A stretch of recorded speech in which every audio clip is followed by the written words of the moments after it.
DD Tamil தொலைக்காட்சி நேயர்கள் அனைவருக்கும் அன்பான வணக்கம். எத்திக்கும் தித்திக்கும் முருகா நிகழ்ச்சியில் முருகப்பெருமான நம்ம தரிசனம் பண்ணிட்டு வரோம். முருகப்பெருமானுடைய அருள், முருகப்பெருமானது ஆசிகள் எல்லாமே நமக்கு கிடச்சிட்ருக்கு. எத்தனை காலங்களுக்கு முன்னால் தோன்றியவன் முருகன், முருகன் வழிபாடு எப்படியெல்லாம் பரவியிருக்கிறது, பல விஷயங்களை பல தகவல்களை நம்ம கேட்டு ஆனந்தப்பட்டு கொண்டிருக்கிறோம்.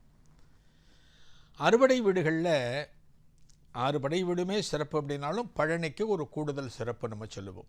பழனி தண்டாயுதபாணி முருகப்பெருமான் ஆண்டியாக நிற்கக்கூடிய ஒரு திருத்தலம், முருகப்பெருமான் நமக்கு ஞானத்தை வழங்கக்கூடிய திருத்தலம். பழனியில் மொட்டை விசேஷம், பழனியில் பஞ்சாமிர்தம் விசேஷம், பழனியில் காவடிகள் விசேஷம், பழனி பாத யாத்திரை விஷயம், எவ்வளோ விஷயங்கள் இருக்குது. இந்த பழனியில் இன்னொரு சிறப்பு என்ன அப்படின்னா, பழனியில் மலைக்கு மேல் ஓடக்கூடிய தங்கரதம், தங்கத்தேர், இது ரொம்ப சிறப்பு. என்ன சொல்கிறது, ஆன்மீக நூல்கள் அப்படின்னா இந்த அறுபடை வீடுகளில் முதல்ல தேர், தங்கத்தேர் அமைஞ்சது பழனிக்கு தான். அதன் பிறகு தான் மற்ற ஆலயங்களுக்கு தேர் வந்ததுன்னு ஒரு தகவல் சொல்கிறாங்க.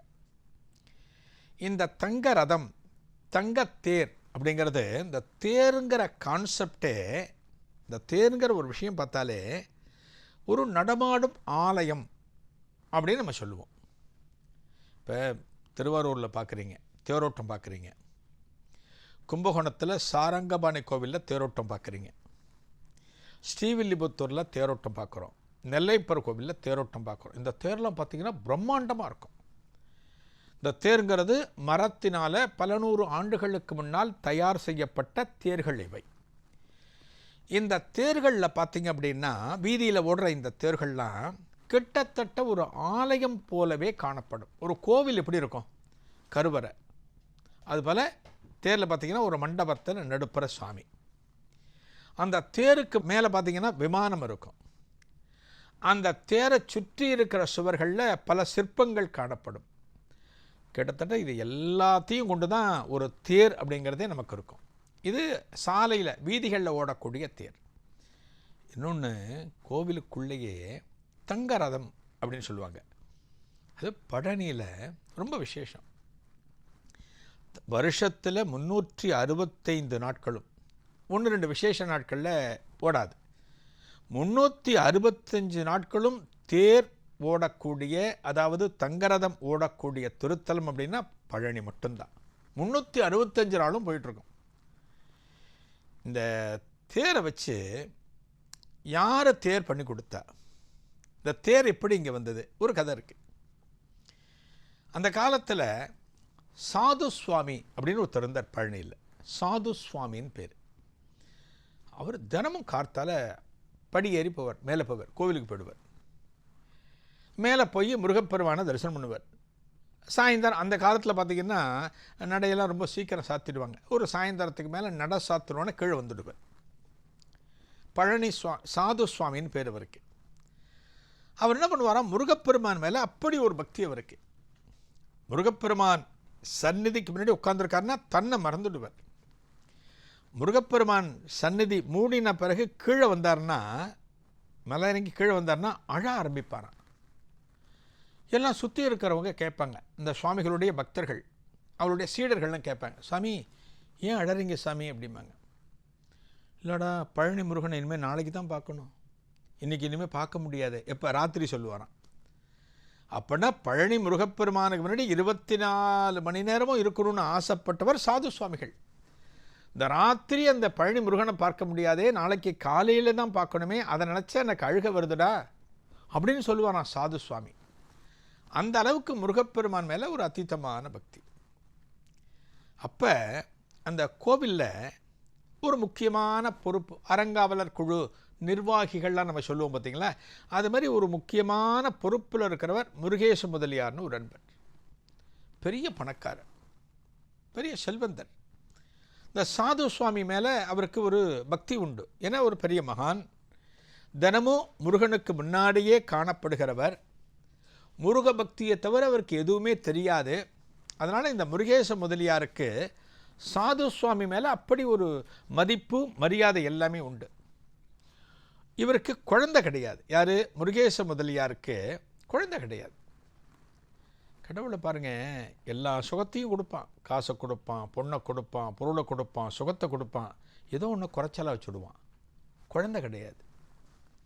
குழந்தை இல்லாமல் இருக்கிறதுங்கிறது அது சோகம்னு சொல்கிறது என்னென்னு தெரியல. அது நம்ம வாங்கி வந்த வரம், விதி நமக்கு என்ன கொடுக்குறதோ அதைத்தான் நம்ம ஏற்றுக்கொள்ள முடியும். ஆனாலும் இந்த முருகேச முதலியாருக்கு என்ன அப்படின்னா, நம்மக்கிட்ட இவ்வளவு பணம் இருக்கே, இவ்வளவு செல்வம் இருக்கே, இதெல்லாம் அடுத்து ஆள்வதற்கு ஒரு வாரிசு நமக்கு வேண்டாமா அப்படிங்கிற கவலை. அவர் என்ன பண்ணுறார், ஒரு நாளைக்கு இந்த சாது சுவாமி கிட்ட வர, மலைக்கு மேலே கோவிலில் இருக்கார். அவர்கிட்ட இந்த முருகேச முதலியார் சொல்கிறார், சாமி எனக்கு குழந்தை இல்லை சாமி, எனக்கு புத்திர பாக்கியம் இல்லை, எனக்கு குழந்தை வேணும் சாமி, நீங்கள் தான் ஏதான வழி சொல்லணும் அப்படிங்கிறார். இப்போ சாது சுவாமி சொல்கிறாராம், ஏண்டா கவலைப்படுற, ஒன்றும் கவலைப்படாத, இந்த முருகப்பெருமானுக்கு பாலபிஷேகம் பண்ணு. இந்த முருகன் மேலே இருக்க தண்டாயுதபாணி, அவருக்கு பாலபிஷேகம் பண்ணு. எப்படி பண்ணணும் தெரியுமா? பாலபிஷேகம் நம்மெல்லாம் கோவிலில் பாலபிஷேகம் எப்படி பார்ப்போம், அங்கே இருக்கிற அர்ச்சகர்கள் ஒரு சொம்பில் எடுத்து முருகன் மேலே ஒரு பாலை ஊற்றுவாங்க. ஒரு 4-5 சொம்பு முடிஞ்சிடும், அடுத்து வேறு அபிஷேகத்துக்கு போயிடும். இங்கே கவனிங்க, சாது சுவாமி அந்த பழனி முருகனுக்கு எப்படி பாலபிஷேகம் பண்ணணும்னு முருகேச முதலியாருக்கு சொல்கிறார். இந்த மலை முழுவதும் பால் ஓட வேண்டும், இந்த மலையிலிருந்து அபிஷேகம் செய்கிற பாலானது வழிந்தோட வேண்டும், அந்த அளவுக்கு பெருடா பாலபிஷேகத்தை, முருகன் உனக்கு குழந்தை கொடுப்பான் அப்படிங்கிறார். ஏங்க, ஒரு கோவிலில் ஒரு பாலபிஷேகம் நம்ம பண்ணுறோம் அப்படின்னாலே ஒரு 5 லிட்டர் 10 லிட்டர் பால் நமக்கு வேணும். மலையே நிரம்பி வழியணும், கோவில் முழுக்க பால் ஓடணும், ஆறு போல் ஓடணும்னா எத்தனை பால் தேவைப்படும்? அவர் கொஞ்சமும் யோசிக்கலை முருகேச முதலியார். முருகேச முதலியார் சொல்கிறார், யார்? சாது சுவாமி கிட்ட சொல்கிறார், சாமி நான் பண்ணிடுறேன் சாமி, நீங்கள் சொன்ன மாதிரியே நான் பாலபிஷேகத்தை பண்ணிடுறேன் சாமி. உடனே சொல்கிறார், யோசிக்கலை. சாமி அவ்வளோலாம் பண்ண முடியாது சாமி, மலை நிரம்பி ஓடுற அளவுக்கு, மலையில் வழிஞ்சு ஓடுற அளவுக்குலாம் பால்லாம் என்னால் திரட்ட முடியாது சாமி, அத்தனை இடத்துக்கு என்னால் போக முடியாதுன்னு சொல்லலை. அவர் சொன்ன உடனே சொல்கிறார், சாமி நான் பண்ணிடுறேன் அப்படிங்கிறார். என்ன பண்ணுறார், பக்கத்து கிராமங்கள் அக்கம் பக்கத்து ஊர்கள் எல்லாவற்றுக்கும் போய் பால் சொல்கிறார், கேன்கண சொல்கிறார். ஏன்னா மலையில் நிரம்பி ஓடணும், மலை வழியணும்னா எத்தனை குடம் பால் பல ஊற்றிக்கிட்டே இருக்கணும். எல்லா இடத்துலையும் பாலை சொல்கிறார். எல்லா பாலும் மேலே வருது, எல்லா பாலும் மேலே வந்தாச்சு. முருகப்பெருமானுக்கு பால் அபிஷேகம் நடக்கிறது, பால் ஓடுகிறது, பாலாறு போல ஓடுகிறது. முருகேச முதலியாருக்கு அந்த அளவுக்கு சந்தோஷமான சந்தோஷம். சாமிக்கு அபிஷேகம் பண்ணுறதுங்கிறது நம் மனம் குளிர்வதற்காக. நாம் கொடுத்து பகவானுக்கு ஒன்றும் ஆக போகிறதில்ல.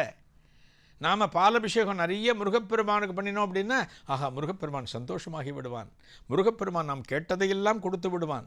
அப்படி கிடையாது. முருகப்பெருமானுக்கு நம்ம ஒன்றும் கொடுக்க வேண்டாம், நம்ம சந்தோஷத்திற்காக, நமது பிரார்த்தனைகளுக்காக, நமது வேண்டுகோள்களுக்காகத்தான் நம்ம செய்கிறோம். இவர் அதுக்கு தான் பண்ணுறார். ஓடுறது ஆறு மாதிரி ஓடுறது, சந்தோஷம் முருகேச முதலியாருக்கு. எல்லாம் அபிஷேகம் முடிஞ்சு முருகப்பெருமானை தரிசனம் பண்ணி பிரார்த்தனை பண்ணிக்கிறார். சாது சுவாமிகிட்ட வரார், நல்லா பண்ணிடாப்பா, முருகப்பெருமான் ரொம்ப குளிர்ந்து போயிட்டான், கவலைப்படாத, முருகப்பெருமான் சந்தோஷமாயிட்டான் அப்படின்னு சாது சுவாமி சொல்கிறார். கொஞ்ச நாள் போச்சு, அவரோட மனைவி கருத்தரித்தார். இவ்வளோ தூரம் முருகப்பெருமானுக்கு குடமாக பாலை ஊற்றியாச்சுன்னா அவன் அருள் பண்ணாமலா இருப்பான்? அருள் புரிஞ்சுட்டான் அவருக்கு. கருத்தரித்தாள். எப்படி குழந்தை? 1 இல்லை 2 ஆண் குழந்தை பிறந்தது முருகேச முதலியாருக்கு. இது என்ன சொல்லுவாங்க அப்படின்னா, ஆன்மீக நண்பர்கள் சொல்லுவாங்க, பழனி முருகன்கிட்ட மட்டும் நீங்கள் 1 கேட்டிங்கன்னா அவன் 2 கொடுப்பான் அப்படிம்பாங்க. உதாரணத்துக்கு நம்ம 10,000 ரூபா கேட்குறோம், முருகனே இந்த ஃபீஸ் கட்டணும் 10,000 ஒன்று, அவன் 20,000 கொடுத்துருவானா. ஒரு குழந்தை கேட்குறார், யார்? முருகேச முதலியார். முருகன் என்ன பண்ணுறான்? 2 குழந்தை கொடுக்குறானா. 2 குழந்தை பிறந்தாச்சு. எப்படி இருக்கும் அவருக்கு சந்தோஷம்? குழந்தையே இல்லாமல் இருந்தவருக்கு, ஒரு குழந்தை கிடைக்கும்னு பார்த்தவருக்கு, ஒரே பிரசவத்தில் 2 குழந்தைங்கிறது எவ்வளோ சந்தோஷம். முருகேச முதலியாருக்கு சந்தோஷம் தாங்க முடியல. அவர் என்ன பண்ணுறார், இந்த சந்தோஷத்தை தன்னோட வீட்டில் இருக்கிற அத்தனை பேரையும், தன்னோட மாளிகையில் இருக்கிற அத்தனை பேருடையும் கொண்டாடுகிறார். எல்லாம் கொண்டாடி முடிச்சு சாது சுவாமிகளை தரிசனம் பண்ணுறதுக்காக மலைக்கு மேலே போகிறார். மலைக்கு மேலே சாது சுவாமி உட்கார்ந்துருக்கார். போகணுன்னு அவருக்கு நமஸ்காரம் பண்ணுறார். சாமி, நீங்கள் சொன்னீங்க எனக்கு 2 குழந்தை பிறந்தாச்சு சாமி, ஒரு குழந்தை உங்கள்கிட்ட கேட்டேன், 2 குழந்தை எனக்கு பிறந்தாச்சு சாமி அப்படின்னு சாது சுவாமிகிட்ட முருகேச முதலியார் சொல்கிறார். அவரும் சந்தோஷப்பட்டு சொல்கிறார், முருகன் அப்படி தாண்டா, நீ 1 கேட்டால் 2 கொடுப்பான், நீ நல்ல மனசோடு பண்ணின. இந்த பாலபிஷேகத்தை அத்தனை நல்ல மனசோட இந்த மலை முழுக்க தெரித்து ஓடுகிற அளவுக்கு நீ பாலபிஷேகம் பண்ணின, அதனுடைய பலனாக உனக்கு இதெல்லாம் கிடைச்சொடுத்து, சந்தோஷமாக இரு அப்படின்னு சாது சுவாமி சொல்கிறார். இப்போ அடுத்ததுக்கு போகிறார். யார்? முருகேச முதலியார். இப்போ நம்மெல்லாம் ஒரு பிரார்த்தனை அப்படின்னா, இப்போ இவருக்கே குழந்தை வேணுங்கிறது பிரார்த்தனை. அதை எப்படி என்ன பண்ணுறார், இந்த பிரார்த்தனை நிறைவேறணுங்கிறதுக்காக என்ன பண்ணுறார், முருகப்பெருமானுக்கு பாலபிஷேகம், குடமாக பாலபிஷேகம், மலை முழுக்க வழிந்தோடுகிற அளவுக்கு பாலபிஷேகம் பண்ணிட்டார். குழந்தை பிறந்தாச்சு, முடிஞ்சு போச்சு இல்லையா? நம்ம ஒன்று கேட்டோம், ஒரு பிரார்த்தனை வச்சோம், நிறைவேற்றணும், பலன் கிடச்சிது, முடிஞ்சு போச்சு. அதோட விடணும் இல்லையா? விடலை. முருகேச முதலியார் விடலை. எனக்கு 2 குழந்தை கொடுத்த இந்த முருகப்பெருமானுக்கு நான் ஏதான நன்றி கடன் படணும், முருகப்பெருமானுக்கு என்னுடைய நன்றியை வெளிக்காட்டணும், நான் என்ன பண்ணணும்னு கேட்கறதுக்கு தான் சாது சுவாமிகள்கிட்ட போயிருக்கார். சாது சுவாமிகள்கிட்ட கேட்குறார், சாமி நான் இந்த முருகனுக்கு ஏதானு பண்ணலான்னு பார்க்குறேன், என்கிட்ட காசு பணம் நிறைய இருக்குது சாமி, நிறைய வசதிகள் அந்த முருகப்பெருமான் தான் எனக்கு கொடுத்துருக்கான், நான் வச்ச பிரார்த்தனை நிறைவேறியாச்சு, ஒரு குழந்தைக்கு 2 ஆண் குழந்தை கிடச்சாச்சு, நான் இதான அவனுக்கு செய்யணும் சாமி, என்ன பண்ணலாம் அப்படின்னு கேட்குறார். அப்போ தான் அவர் சொல்கிறார், யார்? சாது சுவாமி சொல்கிறார், ஏண்டா நீ கொடுத்தா முருகனுக்கு ஆக போகுத, அவனை ஒன்றும் இல்லாமலாம் இருக்கான், அவன் தானடா நம்ம எல்லாருக்கும் கொடுக்குறான் அப்படிங்கிறார். ஆமாம் சாமி, அவன் தான் எல்லாம் கொடுக்குறான், அவன் கொடுத்ததை நான் அவனுக்கு கொடுக்கணும்னு ஆசைப்பட்றேன் சாமி, நான் என்ன பண்ணலாம் அப்படின்னு கேட்குறார். அப்போ தான் சாது சுவாமிகள் சொல்கிறார், இந்த முருகப்பெருமானுக்கு ஒரு தங்க ரதம், தங்கத்தினால் ஒரு தேர் பண்ணி காணிக்க கொடுங்கிற. இப்போ தெரியுதுங்களா, பழனியில் நித்தமும் ஓடுகிற அந்த தங்க ரதம், தங்கத்தேர் யார் செஞ்சு கொடுத்தது அப்படின்னா முருகேச முதலியார். எதனால் முருகேச முதலியார் பண்ணி கொடுத்தார்? ஒரு குழந்தை கேட்டு 2 குழந்தை கிடைச்ச காரணத்தினால அந்த சந்தோஷத்தில், அந்த பூரிப்பில் தங்கரதம் பண்ணி கொடுக்குறார். அந்த தங்க ரதம் தான் இன்றைக்கு பழனியில் ஓடிக்கொண்டிருக்கிறது. இப்போ புரியுதுங்களா, பழனியில் தங்க ரதம் எப்படி வந்தது, யார் பண்ணி கொடுத்தது, எத்தனை காலமாக ஓடுறது, அந்த தங்க ரதத்தினுடைய சிறப்புகள் என்ன அப்படின்னு பார்த்திங்கன்னா, குழந்தை பிறந்த காரணத்தினால, குழந்தையே இல்லாமல் இருந்த தனக்கு குழந்தை கொடுத்த காரணத்தினால தங்கரதம். இப்போ இந்த தங்கரதம் இன்றைக்கி இழுக்கிறாங்க பார்த்திங்களா, பல பேர் இழுக்கிறாங்க, பல பிரார்த்தனைகளை முன் வச்சு இழுக்கிறாங்க, ஒரு நன்றி கடனாகவும் இழுக்கிறார்கள். குழந்தை இல்லாதவங்க இந்த திருத்தலத்தில் முருகப்பெருமான வேண்டி தங்கரதம் இழுத்தால் அவர்களுக்கு குழந்தை பிறந்துடும் அப்படிங்கிறது ஐதீகம்.